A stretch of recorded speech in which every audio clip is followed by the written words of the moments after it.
Isang mapagpalang araw po mga ka-merchandiser.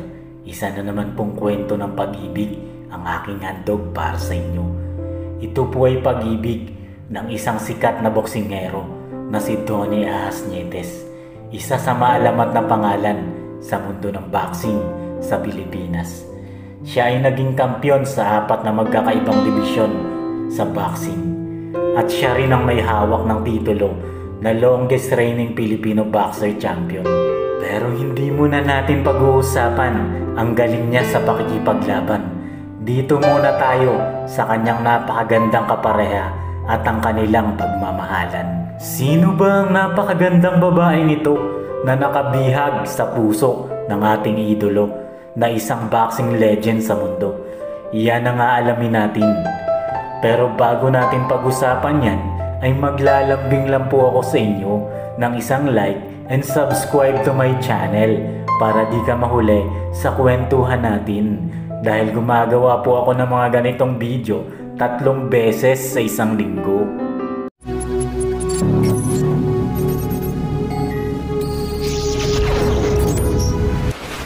Subscribe!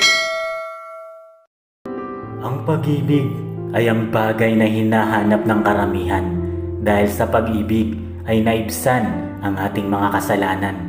Pag-ibig ang daan para magkaroon tayo ng walang hanggang kaligayahan. Pag-ibig ng naging dahilan kaya tayo nabuhay sa mundo. Kaya mahalin natin ang bawat tao at ang ating mundo. Dahil sa kasikatan ng ating idolo na si Donnie Nietes ay napakaraming magagandang babae ang humahanga at nagpapapicture sa kanya. Dahil ang ating bida ay hindi lang isang magaling na boksingero, pero sa personal na buhay, siya ay napakabait at sobrang gwapo. Kaya hindi maiwasan ng mga babaeng magaganda na magpa-picture sa kanya pag siya ay nakikita na. Pati ang isang napakagandang beauty queen ay di rin pinalampas ang pagkakataon na makapagpa-picture sa ating bida. Nang makita ko ang larawang ito ng isang napakagandang diwata na sweet kasama ang ating idolo, ay inakala ko po na siya ang karelasyon ng ating idolo. Kaya inalam ko talaga ang pangalan ng babaeng ito. Siya pala si Sarah Kamer, isang magandang modelo at tagahanga lang pala talaga siya ng ating idolo. Kaya di niya napigilan ang kanyang sarili at magpa-picture dito. Dahil sa likas na kabaitan ni Idol Donnie Nietes, ay pinagbigyan niya po ang hiling ng isang napakagandang modelo na makapagpa-picture sa kanya dahil ang modelong ito ay tagahanga talaga ng ating idolo. Isa na naman pong magaling na Japanese female boxer ang humahanga kay Idol Donnie Nietes, si Yumi Ishikawa. Isang maganda at sexy female Japanese boxer. At tulad ng iba, hindi rin niya mapigilan ang kanyang sarili na yumakap at magpa-picture sa ating bida. Dahil po sa likas na kagapuhan ni Idol Donnie Ahas Nietes, ay wala na rin po siyang magawa kundi pagbigyan ang hiling ng isang napakagandang Japanese na dalaga. Medyo nahirapan po talaga ako na hanapin at kilalanin ang nagpapatibok sa puso ng ating idolo. Hanggang makita ko po ang mga larawang ito. Parehong-pareho ang larawan at lugar ng isang napakagandang babae at ng ating idolo. Siya na nga kaya ang pinag-aalayan ng pagmamahal ni Idol Donnie Nietes at tinadhana ng may kapal.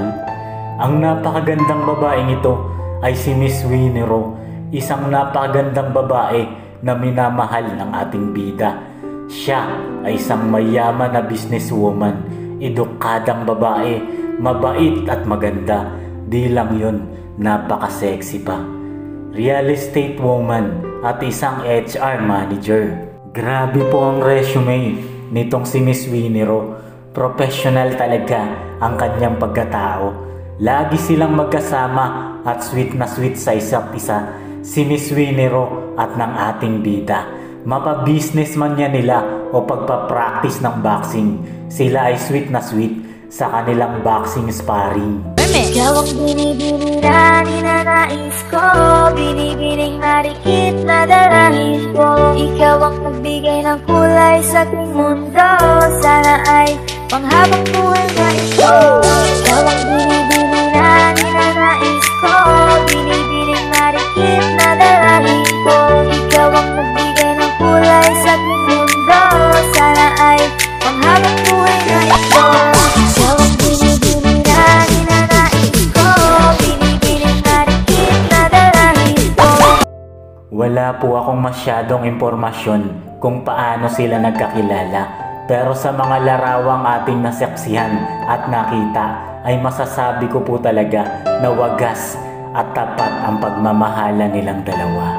Makikita naman po sa kanilang mga post ni Idol Donnie Nietes at Miss Winnie-Ro na sa kanilang relasyon sila ay masaya at laging nakasuporta ang babae sa ating bida. Si Miss Winnie-Ro pala ay isang animal lover, kaya napusuan talaga siya at minahal ng ating bida na isang legend boxer. Dahil ang mga animal lover ay likas na malambing at maalaga sa kanilang mga partner. Pareha sila ni Idol Donnie Nietes na mapagmahal at makalinga sa kanilang mga alaga. Ang pagmamahala ni Donnie Nietes at Miss Winnie-Ro ang magpapaalala sa atin na ang pagmamahal ay walang pinipili. Pag dumating na at naramdaman mo na ito, siguradong hindi ka na makakahindi. Huwag mong hanapin ang pagmamahal na iyong pag-aalayan, dahil kusa itong dumarating nang hindi mo namamalayan. Kung talagang para kayo sa isa't isa, ay magiging kayo at tinadhana ng may kapal ang inyong pagmamahal. Mahalin mo ang iyong kapwa katulad ng pagmamahal mo sa iyong sarili, at mahalin mo ang Diyos ng higit sa iyong sarili. Amen. Maraming salamat po. God bless everyone. Bye-bye.